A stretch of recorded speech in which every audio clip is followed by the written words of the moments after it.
My name is Dysell Swans. I was raised in New York City, born and raised in New York City, to a drug addicted mom, alcoholic father, drug addicted father. I was born into child abuse. So that's where my story begins. Yeah. Okay, well, I have her book. Her book is here. It's called Everybody's Writing a Book. Let me tell my effing story. So yes, you're on this platform to tell your story. And the first question that I had is your in loving memory of Dysell Swans. Why?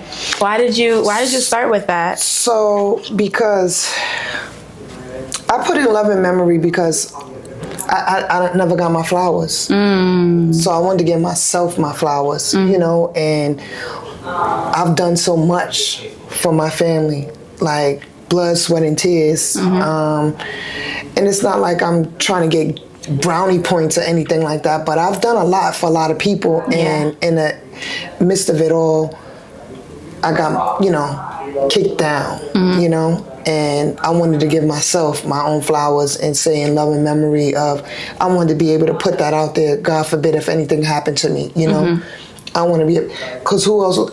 I'm not gonna be here when that happens, right? Right. So when my demise happens, I don't know who's gonna write it. Why not write it myself? Yourself, right? Which is, this book is very good. I didn't finish it, but it got me hooked as soon as I started. It's so good. Please get this book. I'll put the link in the bio at the end and everything like that. Okay, so what is your story? You talked about abuse a lot in the book. Okay. Take us back. So on the front of that cover, these two pictures is very important, right? The first one is the Department of Health. That's where I met my mother. But this picture right here, I was 12 years old, excuse me. And the night before I took this picture, I was abused so bad. My whole body was in pain. Wow. I was beat with an extension cord and a belt. And you still have a smile on your face. Yes. Yeah. And that's normally how I went through my whole life, smiling while I was in pain. I have to go back a little bit, right?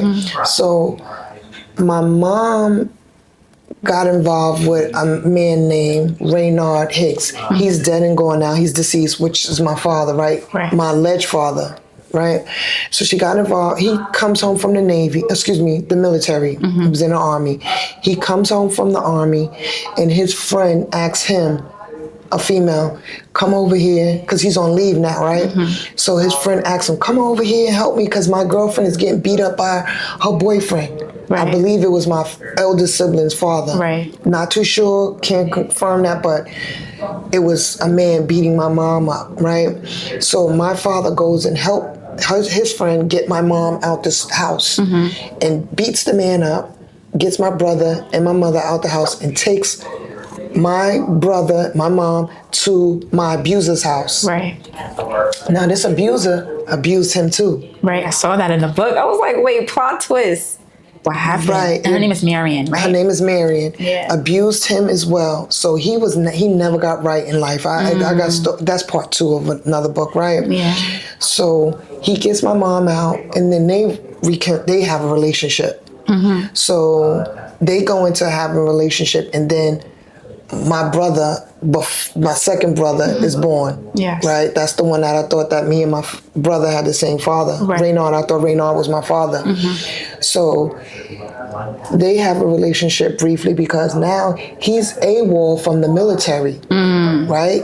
So they come get him and take him and do his year in jail. He has to do his year in jail because when you AWOL back then, they come get you and take you back. So he goes and does his year in jail. In the midst of this, my mom has my brother. She takes my brother to the jail to go visit my father. Yeah. 3 months, while he's 3 months. So he was born in September, right? September 71. September 71, October, November, December. So he goes December 71, my mom with him to the jail. Right? I'm born in 72. Right. So how long does it take to make a baby, right? Right. That means she did it. The math is not mathing, right? So if I'm born the next year, 9 months later, there was no way. Yeah. Right? At all. It just, math, DNA doesn't lie, math, adds the right way, right? So, and I just figured all that out this year as an adult, not this year, excuse me, year 48. So, fast forward, she wound up dropping my second brother off to the abuser. Marion. So he started getting Marion. My second brother started getting abused. My first brother never got abused because of his skin color. Wow. He was high yellow. My brother's dark skin, I'm dark skin. We're considered the black sheep of the family. Right. So he was being abused first. And then when I came, I started, by right, I got to get abused too. My mom gave me away 3 days old. Right? I was the only one out of the siblings this is why this book is very important to me, and it means the most to me because I was the only one that was given away three days old. Yeah. The other siblings, she gave away her first 3 kids, right? And the first two were boys. My first sibling, he got to stay with my mom for 2.5 years. The second sibling was 1.5 years. And then me, girl, 3 days old. Right. Right. And then she had 3 more kids after that she kept up until her demise, to her death, right? Yeah. So it's bittersweet for me, because I always wanted to know, why did you give me away quickly and kept everybody else for a minute, and you bonded with everybody else, but you didn't get the bond with me. So I have a question though. So your father was abused by this same lady, Marion. Why did he take you guys there? Those are stories I'll never understand. He never told me why. And then also, I know your mom, at a point, your mom took your other siblings there as well. So, and she knew what happened. My mom took her first child, which is not my father's. That's not his kid. My eldest brother, that's not his kid. He just was helping her get away from a situation. Right. So Marion, my abuser, she took kids in for money. Right. So she wound up taking my father in for money too. So the story is with my father. His mother left him with Marion and took his sister. So she kept the girl. They supposed to be twins. Yeah. Kept the girl and got rid of my father, and she abused him too. Right. He wound up going, I guess she got arrested sometime early on for stealing money and beating kids back in Washington, D.C., her home state. I try to get the records, but it's like so hard to get the records through the FBI and all of that. It's just like a hard thing, but that's how he became a part of Marion as well, because Marion is not his mother. I just found that out year 48. So year 48 was during COVID. I found out so many things. Right. That's how I found out. He wasn't my father neither, because had Kobe Bryant not died, that day my father was at my house in Georgia, and he had a massive heart attack. He's watching the news. Like the world was watching the news when Kobe died. Right. Some diehard fans out there. That he was one of them? He's one of them, Kobe. Wow. So when he was watching the news, he seen that Kobe died, and he started having heart issues. What he smoked cigarettes and drinks and stuff like that. He in and out of mental health hospitals all his life, but that contributed to him seeing his favorite player. Right. Because he was a gambler, all of that. I told him, if you make it out the hospital, I'm gonna do a DNA test. He made it out the hospital. We did the DNA test. So year 48 is where I found out that he wasn't my father, because DNA don't lie. So it came back, he wasn't my father. But to go back, we lived with Marion on 164th, 163rd. We moved from 164th to 163rd, and well, she got put out because she can't pay her rent no more because she was drinking alcohol. She was no longer working. She used to work for a white lady downtown, rich white lady. They own Hershey Park. Is that the Silver lady, Miss Silver? Miss Silver, yes. And she helped you out a lot. Yeah, man, it was the beautifulest thing ever. Like going to a house, I just felt kind of safe there. But you know, going into a room, Marion would just slap me in the mouth, blood, stuff. Wipe it up. You better not drop no blood on these rich people. And she used to steal from her as well. Oh yeah, she stole all types of fine china, silverware, everything. She was a thief. But the lady knew she was stealing. But she still was like, Marion, you don't have to steal from us. And she was still so graceful. She was like, no, I didn't see it. I'll look for it. What? So when she noticed that she was going, sometimes she'll bring the items back. But by this time, Miss Silver already know you took my fine check.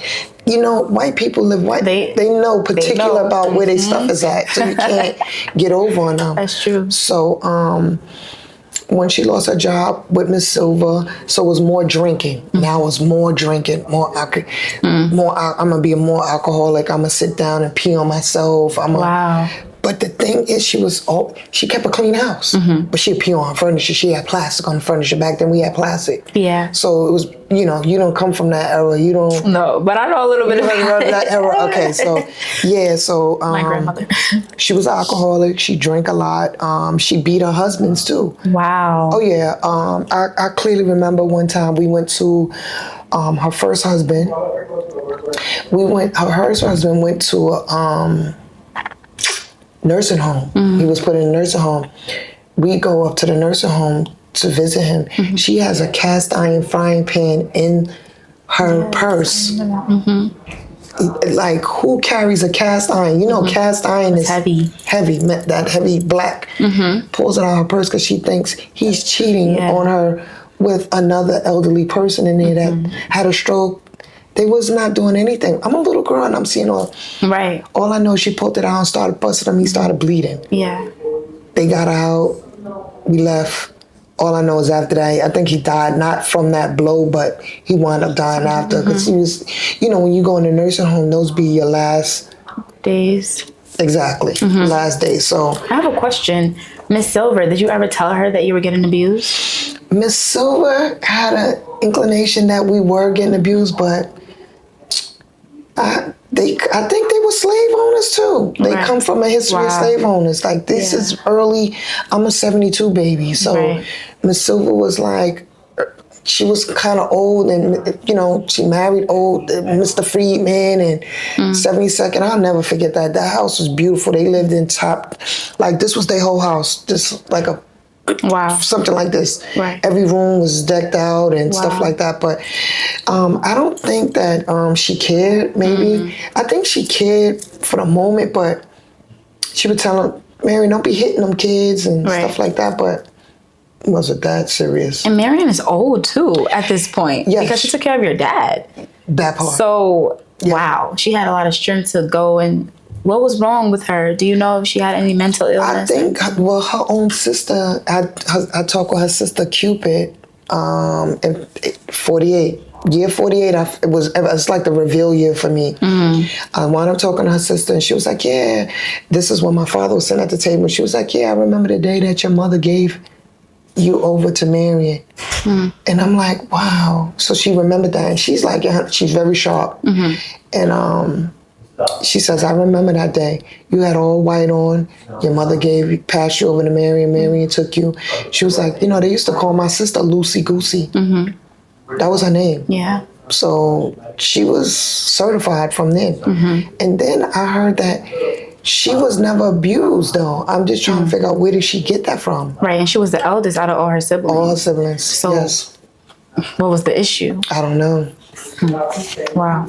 I don't know. And she had the sister you're talking about. She also Betty. Allowed her to abuse you. Oh, very much. That sister was one of the worst sisters ever. She bust me upside my head. Jesus. With a baseball bat, with a little, the little Louis Slugger baseball bats. Bust me upside my head. She also beat me one time because the bike fell on top of me and I hurt myself. How do you beat somebody because the bike falls? So it was no, and then I never see my cousins get beat. Right. Never. Only person got slapped or smacked was my cousin. She was brown, dark skin like us. She was about the only one, but she didn't get it as bad as Marion us. dark skin or was she Marion was dark skin too. But Marion used to wear Max Factor makeup to make herself look white. Okay. All right. Yes, she always wore makeup. Can only imagine that. Yeah, she made her skin just they call it bleaching now, but she wore like Max Factor because I used to have to go get the Max Factor makeup for at the Woolworth or the Alexander's, and she would make her skin white as day. Wow. Yeah. Wow. Okay, so tell us about, in your book you mentioned that you went to PA in the summertime. It was the fun times, but then also Marion would like smack you out of it and bring you back to reality. Like, no. So Marion, her husband, would drive us down there, Ernest, before he died. He would drive us down to PA, and we would be having fun and playing just like normal kids in the water, rolling down the hill, just thriving as kids. Yeah. She didn't like that. Come here, get over here now.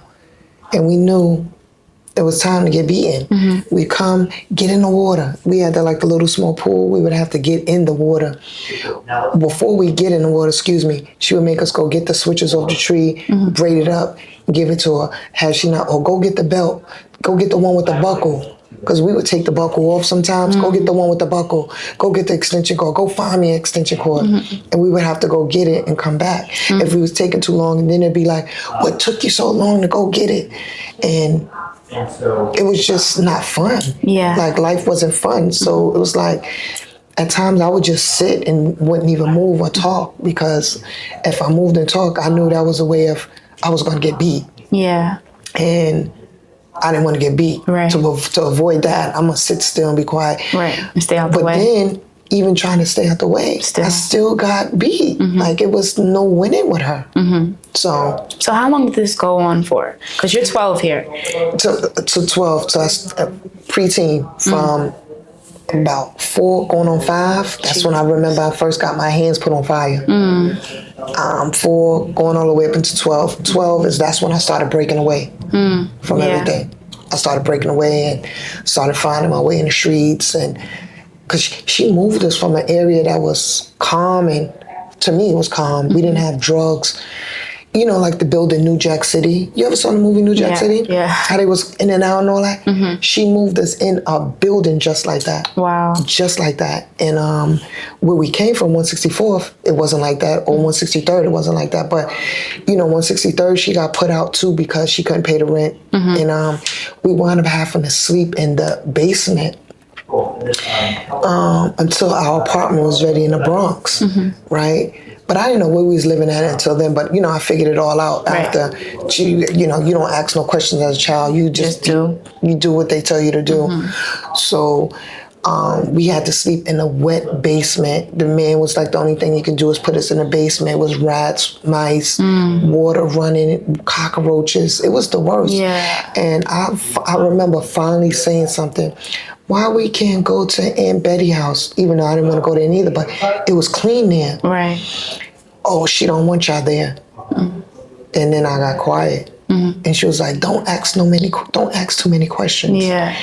And we just had to stay there for a couple of days until our apartment. I said, well, why brother could go? Meaning my eldest brother. Oh, because they want him there. He couldn't do no wrong in their eyes because he was high yellow. Right? And I'm getting emotional right now because, just everything that's been going on the last couple of days or whatever. But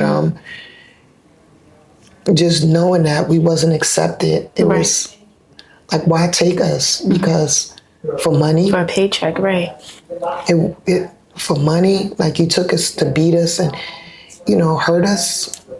It's not fair. It wasn't fair to us, And then we got into the, I think we caught a case with BCW. Somebody reported it. I don't know who reported it, but this is the first time I ever seen a worker come check on us. Wow. So it was a white man named Michael Duffy. He, back then he would ask us questions right in front of her. It was no, let me pull him to the side and ask a question. Right. And that makes it hard for the child to be honest. And that's why we couldn't say anything. And oh my gosh. they would be like, well, tell everybody what happened, what you said happened. And they were like, oh, nothing. What you mean? Nothing, right. Nothing happened. And she would be looking from over there with I knew it, the deaf eyes. Those eyes, that face, I'll never forget it. The way she stared at me. And she had her sister there to visit on that day. So is it Betty? The Betty? Betty. Oh, God. Betty came up that day, and they was just saying, if you say anything, they already threatened us before. So it was like, if you say anything, you're gonna die today. Right. We didn't say anything. We didn't say anything. I know I didn't say nothing. I was more afraid. My brother, he was afraid, but he used to take it, and more than so, he used to block the hits, and when I used to, like, okay, he's blocking, let me block, it would be more force, like, oh, you're trying to hit me? You're trying to fight me? No, I'm just trying to stop you from beating me. No. You know, as a little girl, I'm balled up in the corner like this. No, please don't hit me. And plenty of times, it was frequent and often, you know. Did you go to school, like, well, let me I know this is 12th grade, but were you in elementary school, or did they hold you back from going? No, we went to school. That was the thing that we did go. We did go to school. That was my safe haven, going to school. At least that's what I thought. Right. Until Marion came to school one day and whipped the shit out of me in the school. What? She came to the school. Okay, so this is when I started acting out. When we first moved to that neighborhood. Yeah. This is where the drug dealers was at, and it was exciting to me. So all of that, I'm getting rebellions. You know, your preteens, you trying to figure out who you are and all of that, and your body is telling you different things. And I go to school. Now I'm fighting in school. I'm aggressive. Now I'm aggressive because that's all I've been taught. Right, that's all you know. Even though she implemented that, she put that on me because she used to be like, you're not gonna be shit, your mama ain't shit, you ain't shit, your mama ain't shit, your father ain't shit. And that being said, just hearing that plays on your mental, okay, you're not gonna be nothing, so let me just I'm not gonna be nothing, right? So at the end of the day, not being nothing is, okay, I'm gonna go to school, I'm gonna fight, I'm gonna act out so somebody can. I was suffering in silence. So and that was your cry for help, though? Always. Yeah. So it was my first time acting out in school. I wrote on the board, the bulletin board, Miss Lewis is a wiggy bitch. I'll never forget it. Wow. And I knew that was gonna call for like other people to get involved. Yeah. But did it work? No, it didn't. So what happened was they called her to the school. Oh my gosh. So my fear was, she always used to tell us to, if I ever have to come to the school, it's not going to be nice. You go to school to learn, you don't go to school. Yes. But, I'm always yes. No, ma'am, I will never, And she comes to the school, and they called me out to school, and my peers, they started clowning me. Ooh, you're going to get in trouble. All the doors were open in the school. Junior high school, 22, I never forget it. Elementary school, 53, she never beat me in that school. Okay. But junior high school, 22, she beat me. She came with the extension cord, the plug part of the. Oh my God. That's the part. She has it wrapped around her hand. She wraps it around her hand, and she wanted to be close, so. And she grabbed me by my shirt and started wailing on me. But I got away. And then her second husband, daughter, was with her. She grabs me and holds me for her. Wow. So she can continue the beating. I got away from her and I booked down the steps. Right. But all of the screaming and hollering, not a teacher came, not a coach, not a principal. Nobody. The teacher didn't tell. Miss Lewis never told the principal what happened. Wow. And I ran all the way home, right back to my abuser. I could have ran anywhere in the world. Oh my God. But I ran back to my abuser. And this is how my life has been, right? I ran back to my abuser. I always ran back. But I hid in the house. And I hid. When they finally get to the house, they calling out for me. But I'm not answering because I'm hiding between the doors and the clothes. It was like a closed closet. So the way the two doors, we had one entrance in the house, but they broke the wall in so we could have two more bedrooms. So we had 2 apartments in one. Yeah. So I was I was hiding next to the other door where we kept it closed off. That was locked off with a big, it used to be like a pipe that you close, like a crowbar that you keep the door closed. I was hiding behind some clothes, and I slept there all night. Wow. And I wound up getting out to go to the bathroom and got caught. And the sister, Gigi, she was like, "Oh, Ma, here she go, she here, she been here the whole time." And she came back out and she she implemented more beatings on me that night too, and then told me, "Get up and go to bed." I tried to get up and take your ass to bed, you know, demeaning me down to the lowest form of a human, right? And I get into bed and I'm crying and I'm hurt. Same old story over and over and over again. I have a question. So, how were your nights like then? On days, even when she wasn't abusing you physically, but mentally, emotionally, verbally, whatever, you know, like how did you feel just laying in the bed? So every night, all my life up until recently, honestly, I used to have dreams of falling in a dark pit. And it started from little. It just felt like I was falling. I was spinning out of control, going into a dark pit, and I never knew what it was. So I was afraid. I was always afraid. I just knew somebody was going to come in. I always didn't trust people around me. I was jumpy and stuff like that. Somebody coming, you calling me, you know? Yeah. And wow. Yeah, it was not good. Wow. So you mentioned that you ran back to your abuser's house. In your book, you said that your dad also did the same thing. He left to go to the army, right? And then to get away from Marion, the abuser.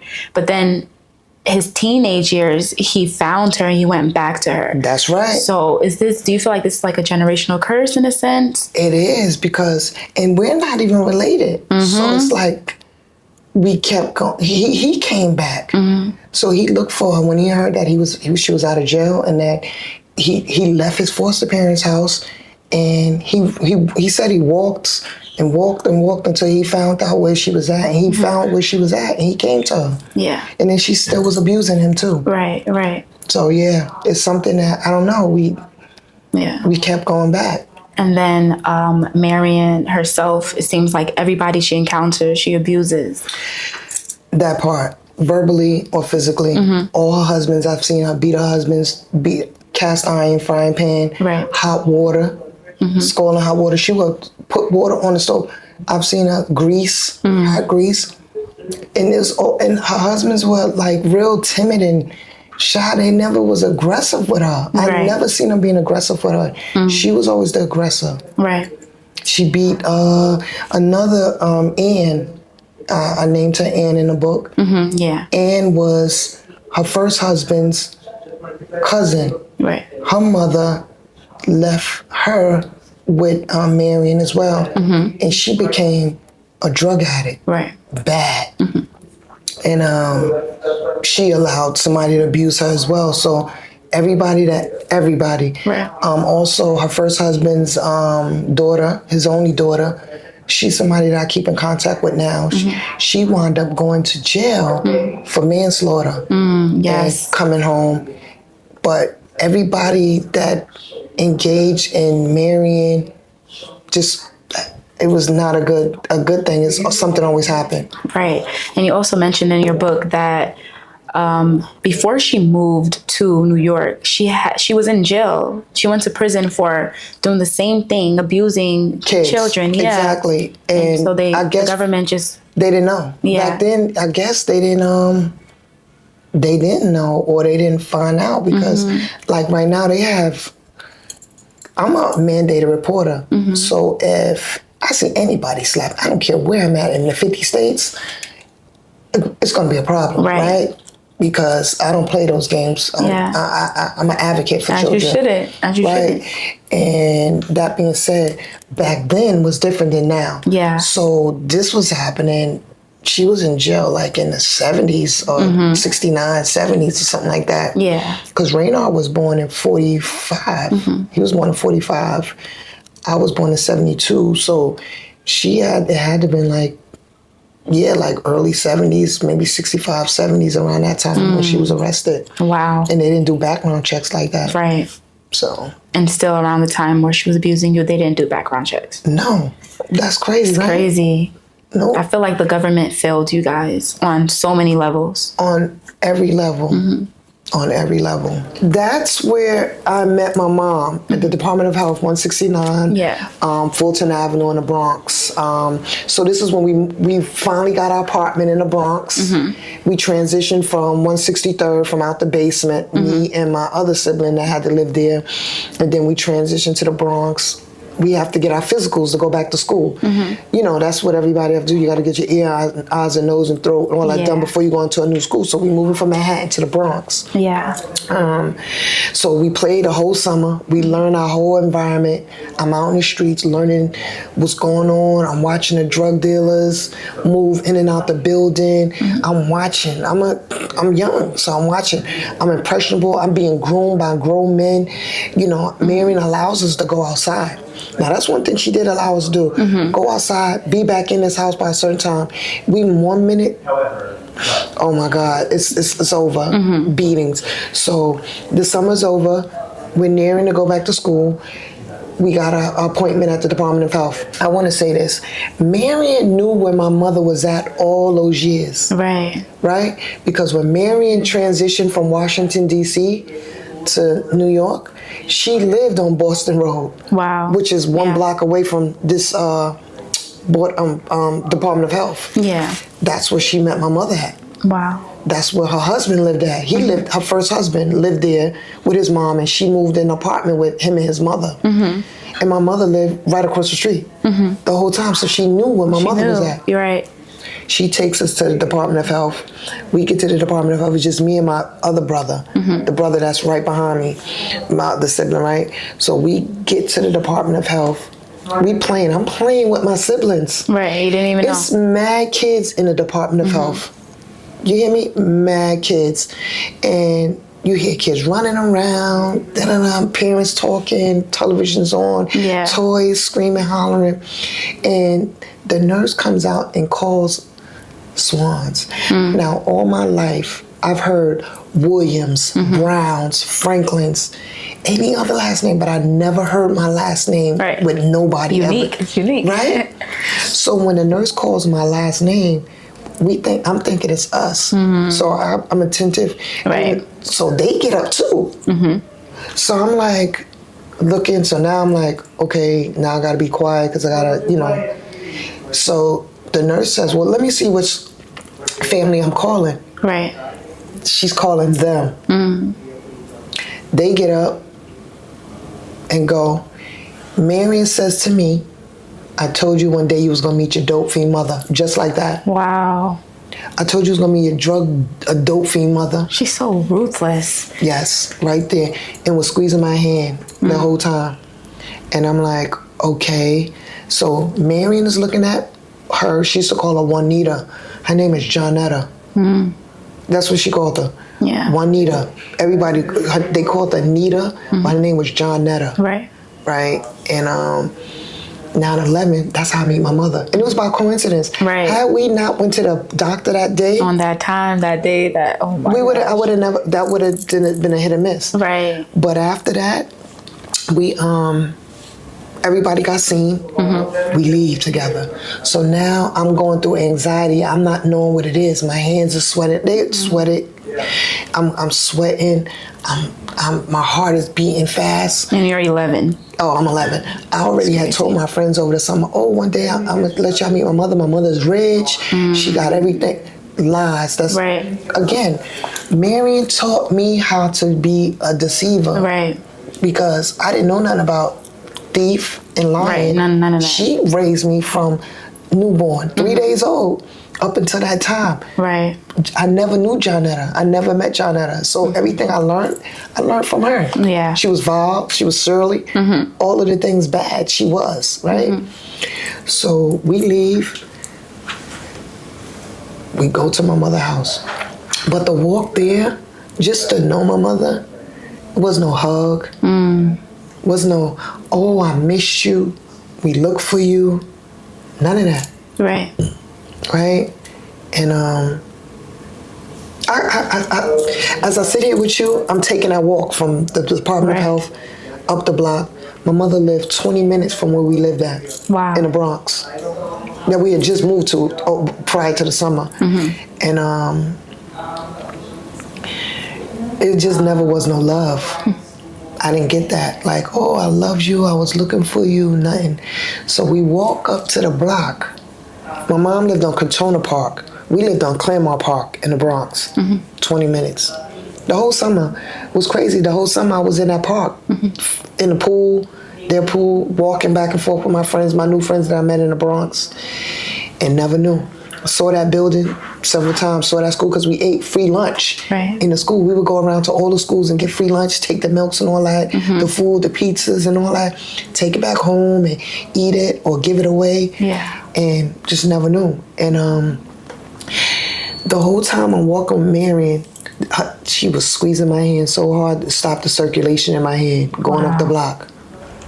I didn't know what to do. I was just walking, you know, and walking blind pretty much because I didn't know where I was going. And we walked with her. See, Mary walked with a cane at this time. And we get to the house, and I think I almost had a heart attack at 11 years old. Wow. I clearly remember my heart was like, and we get to the house is deplorable. Holes in the wall, holes in the floor, not clean, ran down, old tenement building, holes in the ceiling. It just was it was nasty looking. Yeah. And all I can think about is Marion saying, I told you your mother wasn't shit. I'm 11. I'm thinking these things. Right. I know Marion gonna have a field day of this when she get away from earshot of Johnetta. I knew she was. And my mark my word, I knew it. I told you your mother wasn't shit. She live in the field, nasty. But I wanted to say, well, you pee on yourself. I always wanted to say that on her. Yeah. I always wanted to say that to her. Okay, I have a question. Because when you were saying she had a cane, I'm thinking like, okay, she taught you a lot of crazy things. You never thought to like, you know, kick her with the cane. It sounds horrible, but you never had those bitter, you know, just like, I just want to slap her because she can't run. She can't do much, but you had a bigger advantage. Why didn't you choose to do anything mean? I was afraid. I was afraid. I didn't start getting my kick in life until like 12, 13, like getting that aggressiveness in me. Like, I'm not taking it no more. Right. And that's when that incident happened in the school. Right. So I was still afraid because we still had my brother, right? My eldest sibling. He would beat us too. And how old is he? He was older than us. I'm 51 now, so he's like 56 now. Wow. 56. So he's 60. already in his teens. Yeah, he's older than us. So he would slap us around too, right? And we was just afraid. I know I was. I was the youngest in the house, so I was going to do whatever anybody told me to do. Yeah. Until I got a chance to get.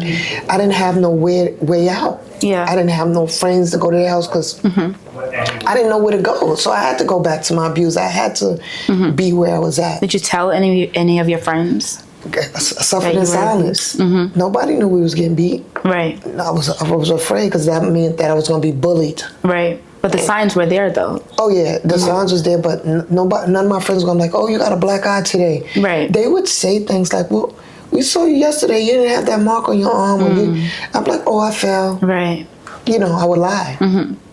Because Marion taught me to lie.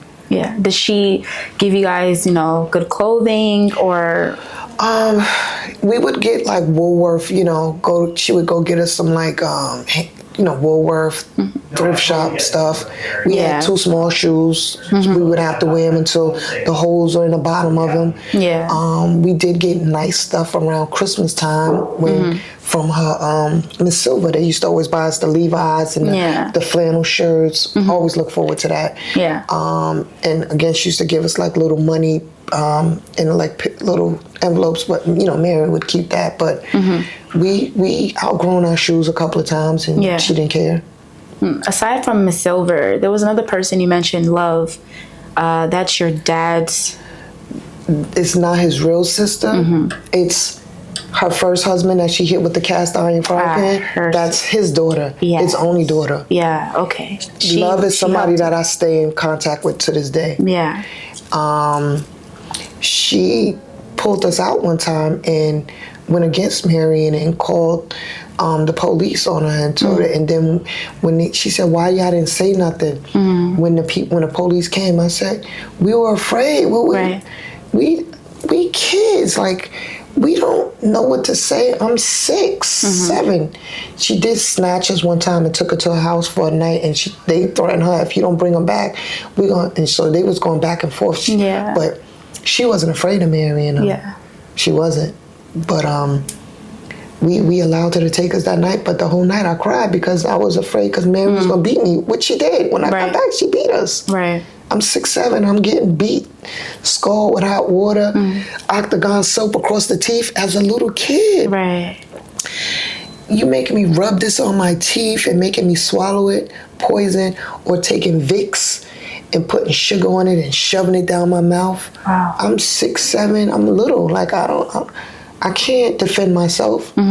So I had to endure it all. Right. And you mentioned that when Love went to prison for another charge, that you felt like your protection left you. Oh, for sure. Yeah. I just knew, like, going to the court. We went to court every day, and I still didn't know what was the meaning of everything. All I know is I used to hear Mary's like, "Yeah, she killed that man. She killed that man." But in all actually, it wasn't even a man she killed. It was a female that died in the midst of all of that. It was I looked up the case and all of that. So Marion took us. I think Marion did it just to be nosy because she didn't care. She didn't send her a package. Right. Once she went to jail, that was the end of her. Nobody never heard. I didn't know how to get in touch with nobody in jail and stuff like that. Right. So I let it. She was gone. She was just one person, and the beating still continues. Right. Wow.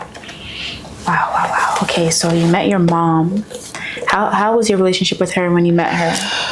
Okay, so when I met Johnetta, because that's all I used to hear Mary say, Johnetta, Juanita ain't shit, she ain't shit. But it was the first opportunity I thought about is like, I didn't care that she lived in shit. I'm gonna get back to my mother. Soon as she beat me again, I'm leaving. Right. So I gave her opportunity and all that, and I left. Right. It could have been like a year later I left. I started going over there. I started transitioning over there, like to visit her. I would stay late at school, tell Marion I'm staying late at school for track meet, or just to keep myself, so she wouldn't be looking for me and wondering where I was at. And we would sneak over there, and on the weekends, that was like the best time to go over there early and hang out. I would take my friends over there, but again, I was trying to bond with her. Yeah. It just wasn't clicking. It wasn't no bond, but she allowed me to come and be there, but it was like, it was nothing. It was like, you here, that's it. Were you with the other siblings as well? Well, they were there too. I was more happy to meet them than actually my mother. That's crazy to say, right? Yeah. I was happy to meet them and know that I had other siblings that meant something to me. At least that's what I thought. But they were already set in their ways as well. So I was just a person that came over. I think we spent Easter with them. We spent one Easter with them, and she allowed us to have an Easter with them and all this. By this time, Marion's getting older now. So we was able to do Easter, and once I got that next beating, it was, like I said, she was phasing out of beating us, because we got all the beatings from like 4.5, 5, all the way up until like 10, 11, right around that time when we met her. And then the beatings, they came down a little bit. They started coming down a minute, but anytime she felt like she'd get that cane and crack me over the back of her head or the back of my back, or get an extension cord and catch me, she knew, But meeting Johnetta was just what it was. It was just, okay, that's my mother. I know who she is now. I know where she live at. I'm going to keep in contact with her. Yeah. By any means necessary. That was that. Yeah. So tell us about the cap and gown day. So the night before, explained, I was physically abused that night. I don't know what she beat me for, because the majority of the time she beat us for no reason, because she didn't have enough money for more alcohol, because she would get the money and buy food and all that and give it out to the whole neighborhood. Now, she was like that. She would give everything out. We wouldn't have nothing. The lights would get cut off. We were sitting in the dark. We had to eat spoiled food. These are the conditions we lived in. Right. But I can't remember exactly what it was. It was so many things. She just beat me because I was who I am. Right. And it was times that she never called me by my name. It was always Joyce. She was calling me the other person's name, right? That she took care of and abused and all of that. Wow. And I used to be like, my name was spelled incorrectly as well, all the way up until I found out the correct name of how to spell my name. Wow. Once I got to see my birth certificate. Right. So on this particular night, she, I think I already had started into the drug dealers and stuff like that. I told you they was starting to groom me from like 11 years old when I first moved to the neighborhood. So they were giving me like small jobs to do. Go get food down a block. Go do this. Go get some sneakers from across the Grand Concourse. Go shopping. Go do whatever and keep the change. So I was getting small things so I would have money. And then also I was working summer youth. She allowed me to work summer youth, but she took all my money. Wow. She would take my money. So we was working to take my money and have anything. Right. So. I know you mentioned one thing that she did teach you was when she was working at Miss Silver, she taught you how to make a bed. Is that the only good thing she taught you? Pretty much. Yes. I know how to make a bed very well, cut corners and all of that, know how to fold them up and like single file. Like I do know how to do that. I know how to keep a clean house too. She taught me that. Yeah. It got to a point one time I didn't want to keep a clean house because I always remember she kept a clean house. And I would just throw my stuff anywhere. Not filthy where you see rats and roaches and I never lived in that myself. But I know how to keep a clean house, and that's because she did teach me that. Right. So that was a trauma response when you would purposely dirty your home. Exactly. Yeah. So that night, I don't know what like I said, it could just be anything because I looked at her, I turned my head and looked at her, or I wasn't looking at her enough, or she would just beat us, like abuse us, abuse me. Let me say me because, you know, it was more than just me, but I'm going to say me for, you know, for the video. So she hit me, she had an extension cord and she had a belt buckle. The leather belts she would have an extension cord, and she just would beat me. Yeah. She beat me. Maybe because I didn't do something, I can't click her, but I do know I went to school that next day in that picture, and I took that picture, and all I could do was smile because I knew it was something good coming out of the rainbow. Right. And for me, that something good was my street family now. I got street family. They're giving me that little extra money because now she's taking my summer youth money. She's not allowing me to keep it. So now I got the drug dealing money that I make sitting in the house. Now I'm doing capping up drugs, putting it in the bottles. What type of drugs were they? Crack, cocaine, weed. We was bagging up everything, but majority of stuff was crack cocaine. We was bagging up where I was. And then so you were in the trap houses? Oh yeah, the trap house. But the trap houses was nice and clean. The trap houses I was in, because these were like girlfriends' houses and stuff like that. And I was in these houses and making money because now I know, okay, now I have to find a way to get out. My situation, my mother's situation is not good because now I know how she lived. I'm still gonna be in between and do what I have to do, but I know that I have to find a way out. So I knew I couldn't take my money to the house, so I had to hide my money. I had a little stash on the roof, or I would send it to my friend's house and let them hold it, hold my stuff because I can't take it home or whatever the case may be. But when she beat me, I get to the school and I told you my peer says, you have something brown on And that's because I went to take my shirt off. And I remember clearly about to take my shirt off and change my shirt in the morning, but it hurt so bad. I just kept the shirt on, that turquoise shirt right there that I had on. And I just went to school and put the cap and gown on. And, you know, I did my own hair in that picture too. Looks nice. And it was the little twist. Okay. You know, you twist your hair, and I did that, yeah. But my little jewelry, I had to pull that out my pocket because I couldn't let her know that I had jewelry. Yeah. When I was making a little bit of money, I was making myself look, okay, I'm going to get jewelry, I'm going to make myself look nice, because those are the things that she wasn't allowing us to look nice like that. Wow. So she belittled you all your life. So what made you want to say, let me get this nice jewelry, let me make sure I'm good, let me make sure I have the smile on my face, you know, that I am something? Because I wanted to be clean and look nice. It was this female that she was groomed to by the drug dealers. I was, again, if you look good, you was nice and you was pretty, you're gonna be groomed. You're gonna get jobs. She was already with fur coats on. She was a teenager. She had fur coats on, Benzes, Louis Vuitton, all of that. She was, and I wanted to follow right in her footsteps. And the same dudes that groomed her were grooming me. And I knew my time was coming around. So I'm like, okay, I'm getting even though I bought some jewelry, they would give me money, go buy you something. They would give me money from my pocket.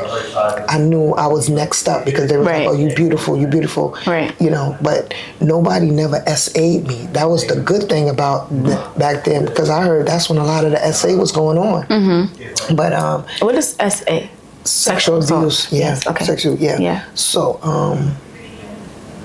so around that time, I wanted to be stepping out, looking nice, because I wanted some attention too. Okay, the minute I wasn't attracted to them, I was attracted to the peers in my peer group. Right, per se. But I knew they was giving me money too, so I was taking it. I wasn't gonna stop. Like whatever I had to do, but thank God I never had to sell my body, prostitute myself, or even get on a pole, stripper pole. To this day, I say that to myself, like, I'm glad those things skipped me, because that wasn't my thing. I was more like a little rough around the edges, so I was more of like a tomboy, until I started coming out of my shell, being I'm gonna be a lady, right? So your motives for wanting to look up to par now, it was really stemmed from your peers. It wasn't stemmed from you. Wait, I am beautiful. I am. No, because nobody never told me that. Right. I was a tomboy, and I didn't do. Mary would send me to go get my hair done for my babysitters, Miss Liz and Amy. They were abusers too. Belt buckles, extension cords, because Mary would tell them to beat us. Wow. I remember one time I told my Miss Liz, she would do my hair. She know how to press hair real good, wash and press hair. I told her one day I lied, because I learned lying from Marion, right? I told her one time, Marion told me, well, Marion said not for you to blow dry my hair out, and just to towel dry it. And she was like, I'm going to call Marion and see if she said that. And Marion said, I never told that child I beat her. Wow. She beat us. They would beat us with the belt buckles and all of that too. Back then, it was like they gave permission to anybody to beat us. And we got beat. A lot of our friends didn't get beat. Like, we was abused, right? Beatings are different than abuse. You get slapped in the face, okay, you got slapped in the face, right? But again, when you're getting your hand put on fire, I still have marks. Abuse. You see these marks? These are marks from fire marks. They never went away. Because my marks, I used to peel it, and the scab would form and they get infected. There's times I couldn't even write in school because my hands were so puffy. And people are like, well, I had some people ask me, what happened? And I'm like, oh, I burnt myself on the hot water. I'm lying and saying it's me, but it's the adult that's doing it to me. Do you feel like you had to protect her? I don't know. I can't answer that. I don't know. I felt threatened that, your abuser's telling you better not say nothing. If you say something, I'm going to kill you. I guess I did. As the little girl in me, I did have to. Right. It sounds weird, but do you feel like you loved her or anything like that? No, I never. It was crazy. I never loved nobody but my 2 children. So your children, when did you have them? Later on in life. I had my daughter at 19, and I had my son 10 years later. And how did what you went through in your childhood, how did it affect your relationships and your friendships and also your ships with your children? So I was more protective of my friends. If my friends were getting beat up or friends, I was the aggressor. I was aggressive. I was fighting girls. I was beating girls up. Yeah. Like I learned to be angry. I was angry, and it was all built up from marrying. Right. I was beating people up. If my friend have a fight, I'll go beat the person. We gonna go as a team. We gonna go jump people. We went to neighborhoods and jump people, and I would just be, and they'd be like, "Gail, stop. Stop. Like, it's over. Let's go." Yeah. But I blacked out. Just keep going, right? Because I'm like, oh my God, like, but it felt like a victory for me, like, if I was beating Marion up. Right. Wow. Right. And that's how I felt. Wow. So have you ever, generational curse, have you ever abused your children?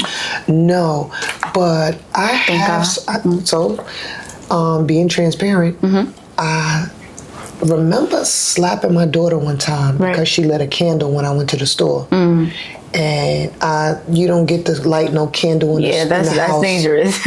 Right? You don't get to do that. And she was like 7, 8. You don't get to light no candle in this house while I leave out of here. You could have burnt me down, burnt us out, and you could have killed everybody in this building. Right. You don't do that. And my son, I whipped on him one time, but I didn't pick up no instrument. No. It was more like hands because he's a boy. Right. So he was lying and doing lying stuff in school, but I was more like verbally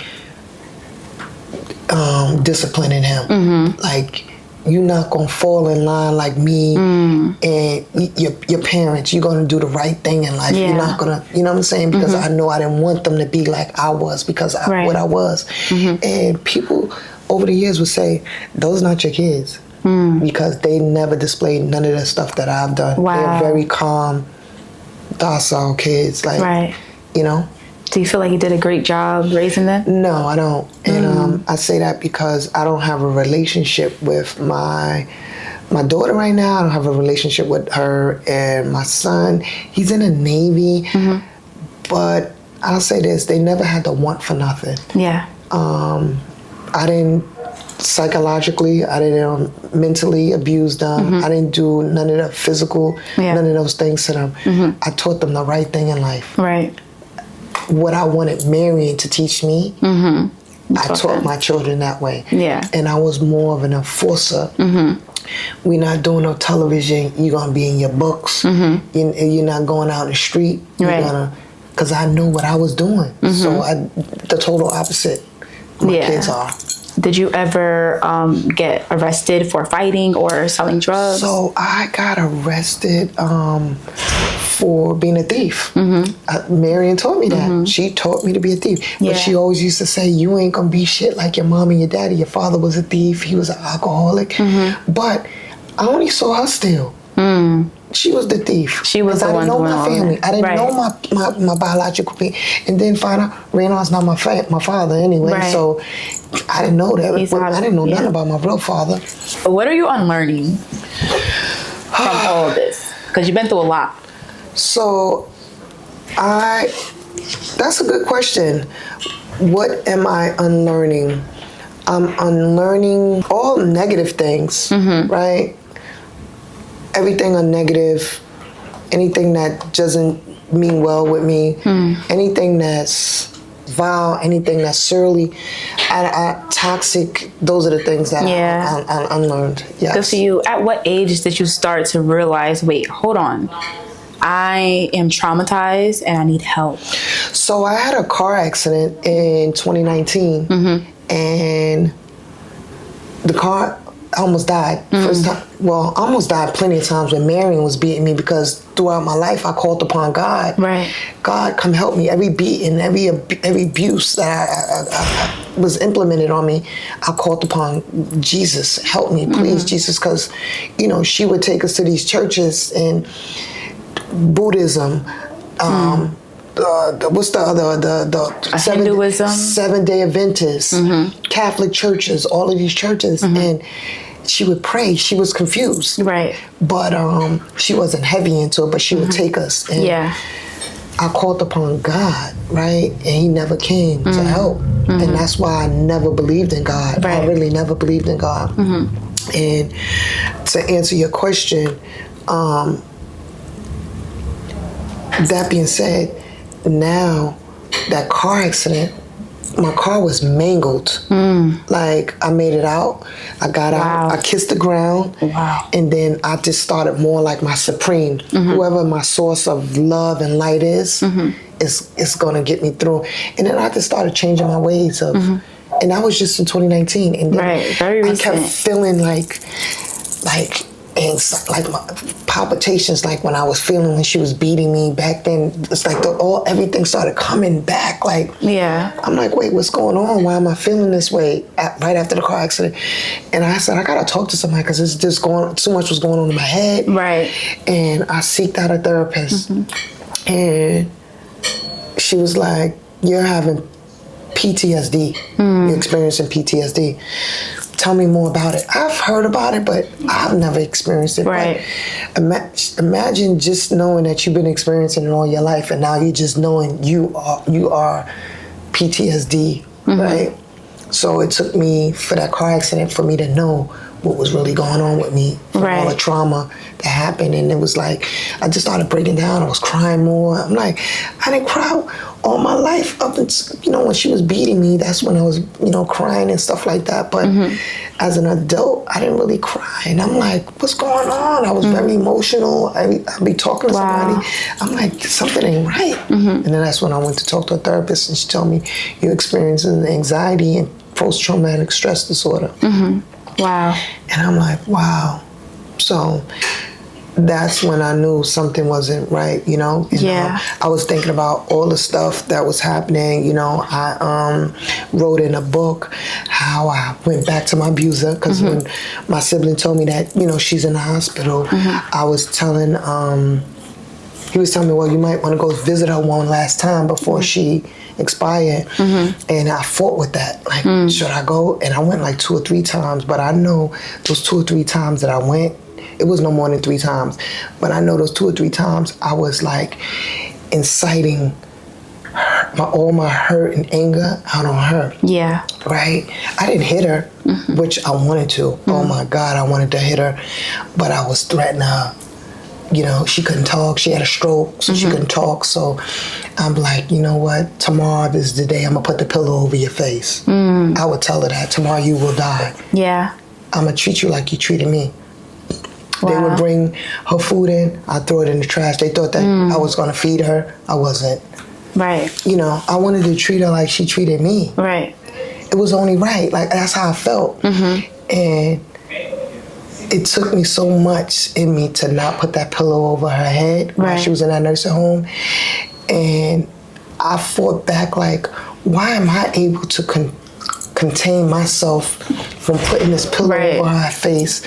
Why couldn't she do that and contain herself from beating me? And I walked out of there. But before I walked out of there, I think those 2 or 3 times, I did tell the nurses that came in, they were like, oh, she's one of our nicest patients. And I had to let them know, like, no, she's not. No, let me tell you about who she is. Right. And then they would be standing there like this. Wow. Like, for real? Because when you go in a nursing home, you don't know what a person's life was prior.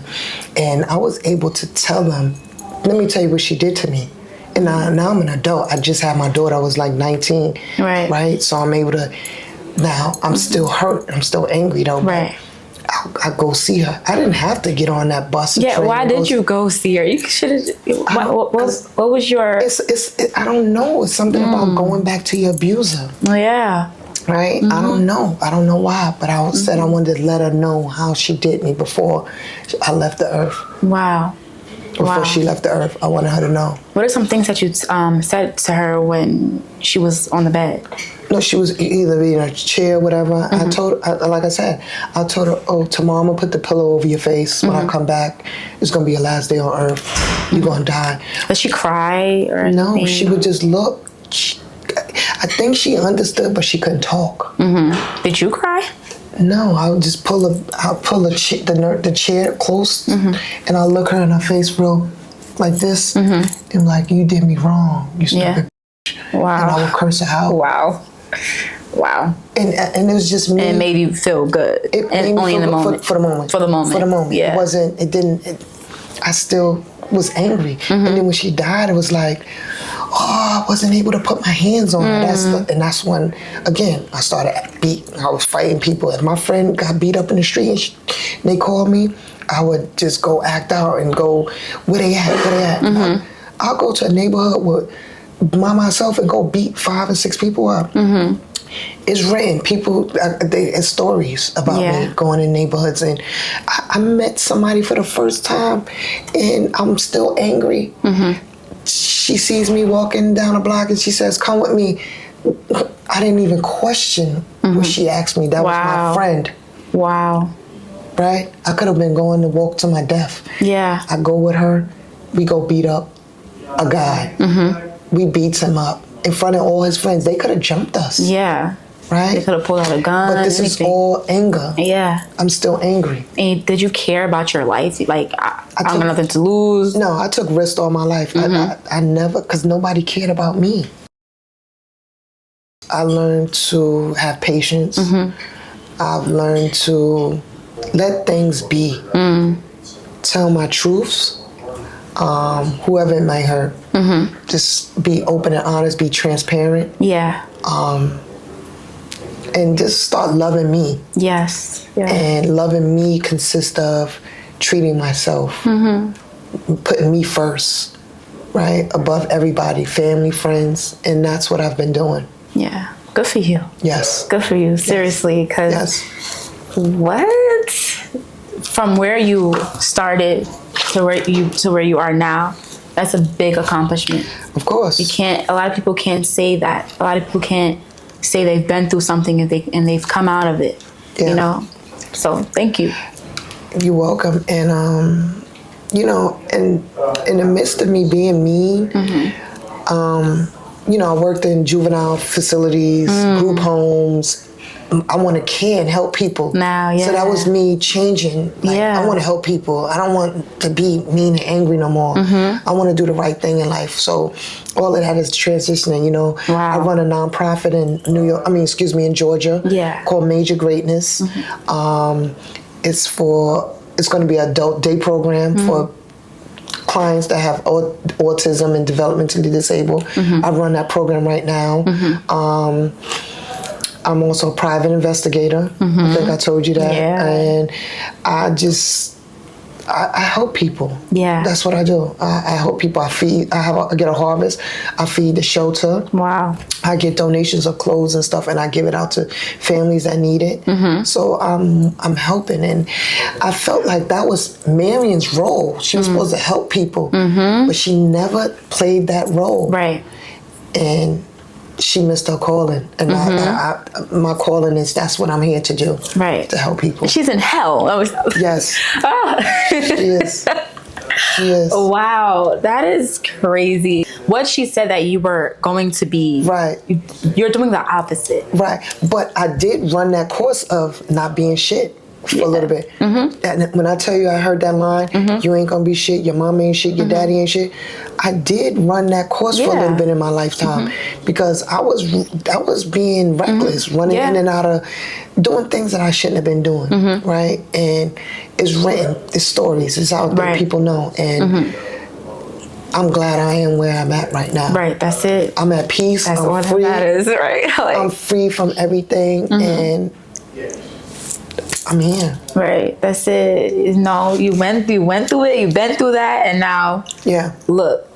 And I'm talking to kids, and and you're telling your truth. That's it. You're not sugarcoating nothing. You're telling them how it is, what you did. You know. So thank you for being honest, honestly, because some people would be like, "Oh no, I didn't do that." No, you did it. I did it all. It's fine. I did it all.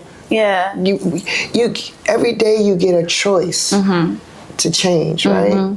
And you have to, every day you get a new day to start all over. To better yourself. And you have to, that part. Yeah. You know, and I'm here to better myself or anybody that wants to better themselves. And they need my help, I'm gonna help them. I'm gonna try to do the best I can. Yeah.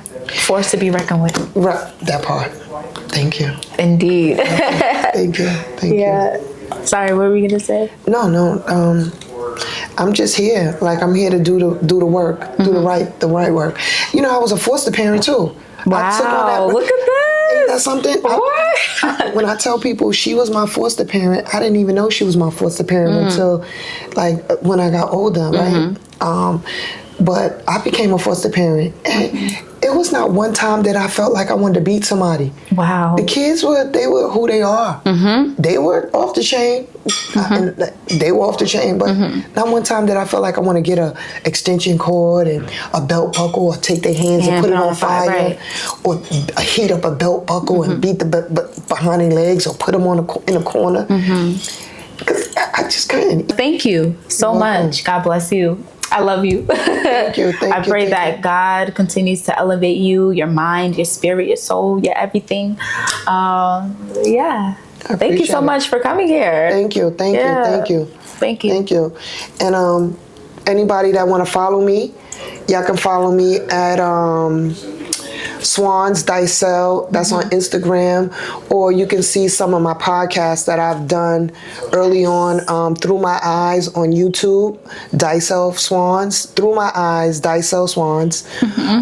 Or you can follow my non-for-profit Major Greatness, and that's MAJER Greatness, just how it's said, .org. Go out and get the book. You can follow me and inbox me, and I can get y'all book out. Everybody's writing a book. Let me tell my story. That's what it's supposed to say. As you can tell. But I blanked it out for the sake of people. Yeah. But thank you. Thank you. I appreciate it for having me on your platform. Hugs. I'm a hugger. Thank you. Bye. Appreciate it. Bye, guys.